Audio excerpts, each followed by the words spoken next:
Last year, in October 2022, Elon Musk paid a whopping sum of $44 billion to purchase Twitter. The whole purpose behind buying Twitter for Elon was to make Twitter a free speech platform and to eliminate all forms of misinformation and disinformation from the platform. Now, Twitter as a platform had been struggling even before Elon took over and acquired the platform. And when Elon took over, things started to get better at Twitter, as people from all walks of life were now able to post on Twitter, were now able to be on Twitter, were now able to voice their opinions on Twitter. Now, you may agree or disagree with the political discussions that are taking place on Twitter, and we are not going to talk about those political discussions. Fast forward to July 1st, 2023. Elon Musk makes an announcement that it will limit users to view or read posts on Twitter. And this is what disappointed a lot of users on the platform. And this is why Elon Musk had to make some changes to their prior decision. Now, this is where things get interesting. Meta found the perfect opportunity and announced that they will be launching a Twitter rival app called Threads app on July 6th. And they did. On July 6th, they launched the Threads app worldwide. Now, here are some crazy stats. Just within the first 2 hours, 2 million people signed up for the Threads app. And within the first 4 hours, 5 million people signed up for Threads. And in just over a day, 52 million people were already users of the Threads app. By the time of recording this video, 100 million users have already signed up for the Threads app.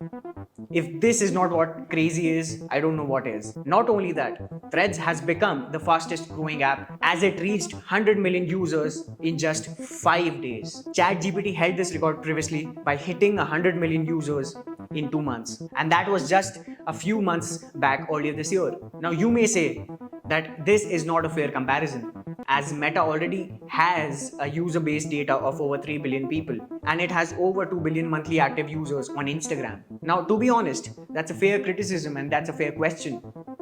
Meta did not have to build the Threads app from scratch. It already had all those users, and all it had to do was to get all the people from Instagram to the Threads app. And you know what? That is one of the hardest tasks, to initiate the process of signing up on a new platform altogether.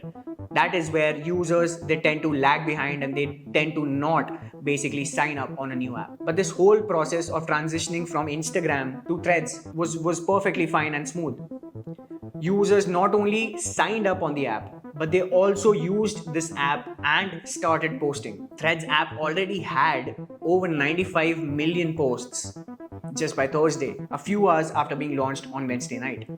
So you see how much of a hype Threads was able to create. And this hype did not die out in a couple of days. It's still ongoing. There are people that are still using the Threads app. There are users that are still being onboarded from Instagram to the Threads app. But if you ask me, that's a genius move, because not only are people signing up from Instagram to the Threads app, but they are also automatically following all the people that they were previously following on Instagram. So it is also a win-win situation for all the influencers and creators on Instagram, as they did not have to take up the task of creating or building an audience from scratch on this new platform. All they had to do was sign up on this new platform, and they already had the existing database of their previous audience that was on Instagram. And who does not love a new platform with an already existing platform? Everybody does. Now here's a fun fact. Threads does not have all the features that Twitter has as of now, and yet it has all the people that are excited and ecstatic about being on Threads. Part of this excitement is the fact that everyone is on this new platform with an existing user database or existing friends from an older app. It feels like the first day of school, wherein you're going back to school after a vacation and meeting your old friends. And part of the excitement also comes from not knowing what exactly Threads is about. Although we know that it's a Twitter rival, but people do not exactly know that what are we supposed to do on this platform. So that has also got people excited and ecstatic. And also the fact that up until this point, there have been positivity all around Threads. people are being positive, they're being kind to each other, they're in that euphoric phase wherein everyone is just happy that people are just coming on the app and they're trying to spread positivity. Now this will inevitably change as more and more people get on the platform, and the important part that we have talked about is that people are not only signing up, but they're also using this app to make posts, to follow people that they've been earlier following on other social media platforms, and also building a brand new audience, because there are all sorts of people that creators and influencers did not previously had on their Instagram account or any other social media following, that they could basically get on Threads. However, given all the euphoria and the ecstasy around this platform, it is still not a clear indication that Threads will be a successful app. And part of the reason is that a lot of other applications, other social media platforms that were previously previously deemed to be promising, they failed to deliver, and eventually they went out of business. Some of these platforms, of some of these social media platforms are, let's talk about MySpace. MySpace was one of the earliest and at the time biggest social media platforms. It was similar to Facebook. People could post photos, videos, and even write blog posts, and it peaked during 2005 and 2008 during that time.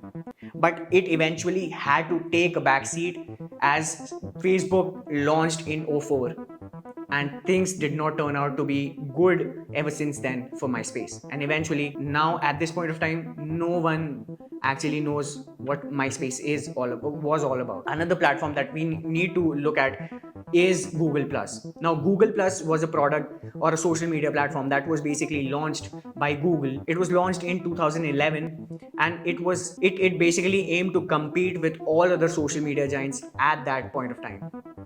And it operated up until 2019, wherein eventually Google had to shut it down. Another example of such an app that had a lot of potential was Vine. Now, Vine is what right now we have in the form of TikTok, Instagram Reels, and YouTube Shorts. But the whole concept of Vine was to upload 6-second videos on the platform, wherein people could watch those videos on loop. And it was one of the most successful social media apps in 2013. It had the most downloads on iOS App Store. Eventually, it was bought by Twitter, and in 2016, Twitter announced that users could no longer upload videos on Vine, and eventually the app shut down. So, we have all these examples of these promising applications that did not turn out to be what they were supposed to be. So it's too early at this point to say that Threads will be the next big app, or Threads will be successful, or it will take over Twitter at some point. We still have to see what things hold and how things work for Meta, for Twitter, and Threads. Now let's talk about how Twitter and Elon Musk have handled this whole situation. So Elon Musk threatened to sue Meta, and in the letter to the CEO of Meta, Mark Zuckerberg, Twitter's lawyer, Alex Spiro, argued that Twitter's trade secrets were used to build Threads, and that all the previous employees of the Bird app were hired by Meta to help build Threads. In reaction to this news, Elon Musk tweeted saying that competition is fine, but cheating is not. In response to these allegations, Meta spokesperson Andy Stone wrote on Threads saying that no one on Threads is a former Twitter employee. That's just not a thing. Twitter's lawyer further wrote that Twitter intends to strictly enforce its intellectual property rights. Not only that, but both Elon Musk and Mark Zuckerberg, they took a dig at each other. Right when Threads was launched, Mark Zuckerberg tweeted in about 11 years for the first time with a meme to take a dig at Elon Musk. And this continued on Threads itself. Elon too has taken shots at Meta CEO with his tweets, which some people may call to be too extreme or below the belt. At this point, it's obvious that Twitter considers Threads as a potential threat to its existing social media giant status, and we do not know as to what will happen and how things will fold in future. But what we do know is that both of these giants, they will compete with each other, and as a result innovate so that we as consumers, creators, and influencers win at the end. What do you think? will happen to the future of social media? Do you think that Threads will be able to overtake Twitter, or do you think that Twitter will come back stronger and put up a stronger response to Threads' threat? Let me know in the comments below. If you enjoyed watching this video, please let us know what your thoughts are and share this video with your friends and family so that they can also enjoy this video. And don't forget to subscribe to our YouTube channel. Thank you so much.